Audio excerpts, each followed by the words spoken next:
All right, I can see we are live. How is it going, everybody?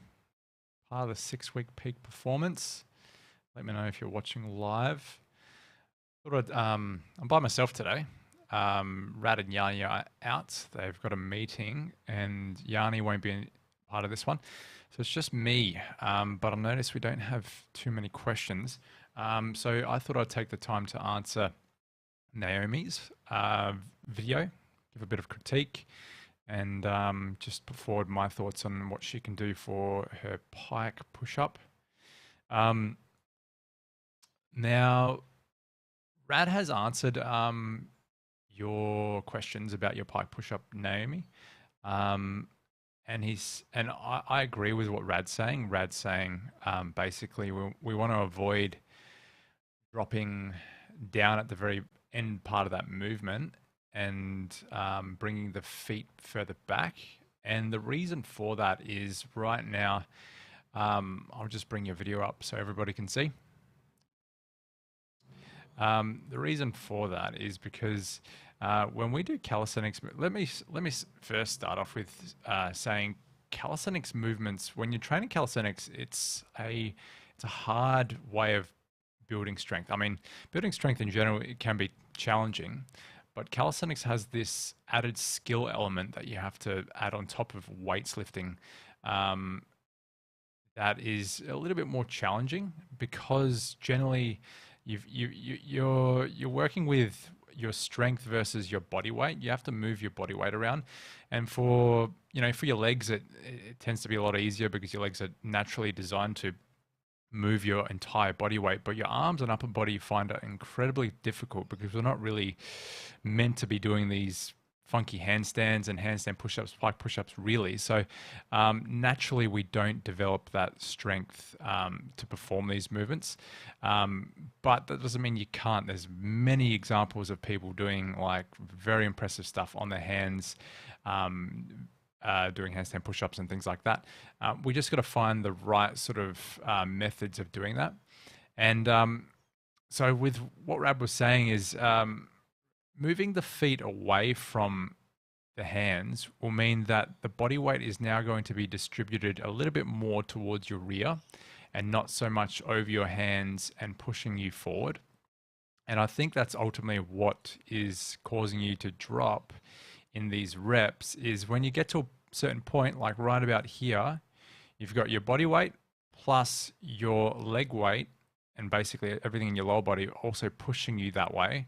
And that increases the lower you go. And then it gets to a point where your upper body is no longer strong enough to support that. And that's when you drop. Now we want to be able to control most of that range, if not all of the range in the eccentric part, because that's what's going to help develop strength. If we're dropping and we just simply cannot control our body, then our body just can't learn how to build the strength essentially, So we want to manipulate the body position and angle so that you've got less weight pushing you down so that you can control it. So what Rad's saying is by moving your feet a little bit that way, is it's going to reduce the weight on this side and put it more on this side so that you can effectively lower your body down under more control. How far you have to bring your legs back, we're going to have to play around with that. You might want to start back one more step, another 2 steps, but essentially you can go all the way back until your body is straight. And then what's left over is a push-up, a normal push-up. And a normal push, like a push-up is considered a horizontal push movement. So we've got vertical push and pull up and down and horizontal push pull like that.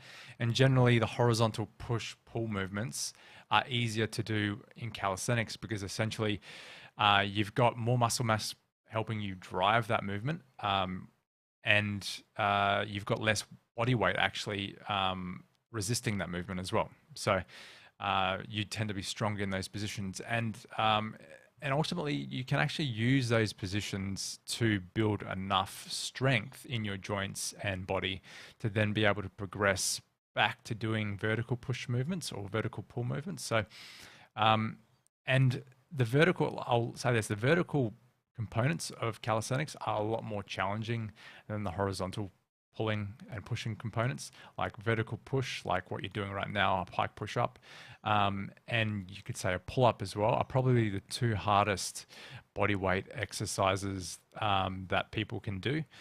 And we saw this even in the gym. So many people want to be able to do a pull up, a good pull up, but not a lot of people can. And it's bloody hard lifting your entire body weight up, and it's bloody hard pushing your entire body weight up as well in these two vertical movement patterns. So by again going back, moving the feet backwards, you're going to reduce that load on the arms, give yourself a little bit more muscle mass through your chest in order to push yourself up. So by moving those feet back, I think it will also offset that weight pushing you forward as well. So you're going to find it a little bit easier to go down towards the very bottom and then just continue on doing with what you're doing with your reps like prescribed in the last video. And ultimately, if you feel like that's still not working, by having your feet a little bit further back, then what you might need to do is consider going to just doing horizontal push for now, by bringing your feet back and doing push-ups multiple times a week. So what you do on Thursday's workout is probably what I would do in this part of the workout. Although you could also add a bit of variation by actually changing the grip. So having Thursday potentially being your horizontal push, having a wider stance with your hands, and today having a narrower stance. And then that just sort of changes the recruitment up in your arms and shoulders, just so there's a little bit of variation. So you're not going to overuse one muscle group in the week. And it also place more emphasis on a particular muscle so that you can bring that muscle group up. So if you have your hands nice and close, you're going to basically make your triceps nice and strong in the front of your shoulder. But if you have your hands a little bit further out, your pecs are going to get a little bit more involved. And they're all muscles that are really going to help with the pike push-up essentially in the future. So yeah, that's I guess that's wrapping things up. I reckon just move those feet back a little bit, post another video, see how you go. Still try to perform the same technique as the push-up, but ultimately if you're still finding that you're dropping and you can't control a big part of that movement, then we're probably going to need to do the horizontal push version, the push-ups instead, which isn't a total loss. It's fine. This is what you have to do sometimes with calisthenics. You need to really regress in order to progress first. Yeah. If you guys are watching live, let me know if you have any questions. Good morning, Don. How you going, buddy? Haven't seen a video from you in a little while. What's happening? Want to see a squat video or something? But this group, I believe, will be going through some changes pretty soon. So we're all going to be part of one group. So hopefully seeing some other people's videos is going to inspire you to put up your own, Don. There's a lot more videos going on in the 12-week transformation group. So yeah, get to see everybody's squat technique, push-up technique, pike push-up technique. Yeah, so that basically sums it up. If you guys have any other questions, let me know in the comments or after the video is posted in the group, and we'll get back to you tomorrow. Again, Yanni will be back tomorrow. He's just got a meeting today. Yeah. See you guys soon.